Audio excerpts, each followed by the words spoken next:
Türkmenistan tutsaklar üçün yeni bir günä geçiş ıglan etdi. Bu gezek 514 adam boşadıldı.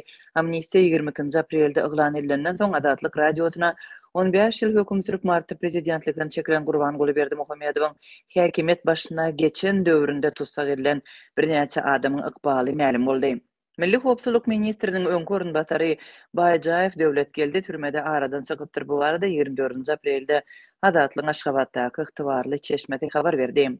Baýjaew 2007-nji ýyldan bäri tutsaklikda saklanýardy. Ol Gurban Berdimuhammedow häkimet başyna geçenden soň derrew tutsak edilipdi. Tutsaga 15 ýyl hossarlary bilen duşuşmaga ruhsat berilmedi. Bu arada 24 aprelde Azatlyň Aşgabatdaky ygtybarly çeşmesi habar berdi. Onuň sözlerine görä Baýjaew 2007-nji ýyldan bäri tutsaklikda saklanýardy. Ol Gurban Berdimuhammedow häkimet başyna geçenden soň destina tutsak edilipdi. Tutsaga 15 ýyllap hossarlary bilen duşuşmaga ruhsat berilmedi. Baýjaew mart aýynda ýogulypdyr, emma onuň maşgalatyna ýaňy ýakyn habar berilipdir. Ol 50 ýaşyndady. Baýjaewyň maşgalaty Aşgabatda ýaşaýar. Adynyň efirde tutulmazlygy şerti bilen görülen çeşme ýadyňyzda bolsa entek ozalky prezident Sapar Murat Niýazow ony wezipä belläninde oňa murty barada belli edipdi. Soň ol murtyny sygyrmaly bolupdy diýip gurrun berdi.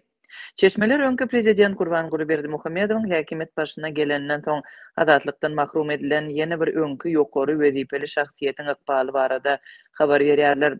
Häzirki günä geçişde öň Türkmenistanyň medeniýet ministri we Ahal vilayatynyň häkimi bolan Enebay Ataýew türmeden boşadyldy. Ol 15 ýylyny tutsaklykda geçirdi. Ataýew Gurban Berdimuhammedowyň prezidentliginiň başynda destina tutsak edilen ilkinjileriň biri boldy.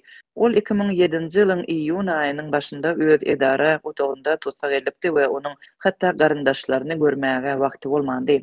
Versiýalaryň birine görä Ataýew Berdimuhammedowyň şahsy aralmagynyň pidasy boldy. 2002-nji 2004-nji ýyllarda Ataýew häkim Berdimuhammedow bolsa ministr bolan wagtynda olaryň arasynda haýsydyr bir düşünşmezlik döräpdir. Berdimuhammedow Göktepe'de özü üçin ýer sorapdyr. Jaý gurmak isledi diýilýär. Ataýew bolsa muny reddedipdir. Dip çeşme özüne ma'lum bolan maglumatlary gurrun berýär.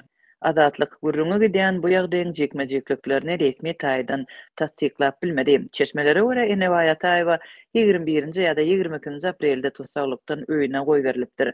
Şondan bäri Milli Howpsuzlyk ministrliginiň işgärleri onuň jaýynyň howlusynda nowatçylyk edýärler we hiç kime barmaga ruhsat bermeýärler. Goňşulary onuň ýanyna baryp görmäge synançdylar. Boşadylmagy bilen gutlajak boldular, ýöne hiç kimi goýbermediler. Dip çeşme gurrun berdi.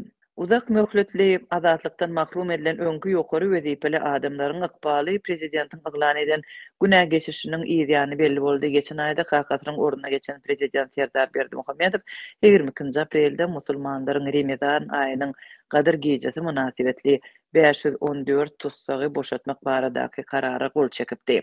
Gyýtga resmi beýanatda amnistiýa edilen adamlaryň eden işlerine tüýt ýürekden toba edenligi aýdylýar. Türmelerden boşadylan tutsaklaryň sanawlary şu gezek hem çap edilmedi. Prezident Serdar Berdimuhammedow günä geçişligi yglan edip, biz günä geçmek çäresini geçirmek bilen eden etmişlerine ökünüp toba gelen adamlara öz günälerini halal zehmeti bilen ýuwup ýurdumyzyň ötüşine işçen gatnaşmaklary üçin mümkinçilik döredýäris diýip hökümet maslahatynda aýtdy.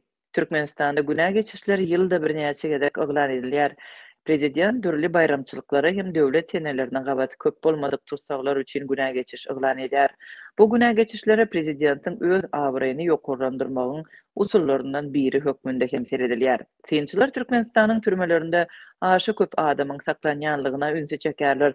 Türmelerdäki ýagdaýlary öwrenýän Halkara merkeziniň habaryna görä, ýylatyň her 100 000 adamyna görä tutsaklaryň sany boýunça Türkmenistan Birleşen Ştatlar we Salvadordan soň dünýäde 3-nji ýerde durýar.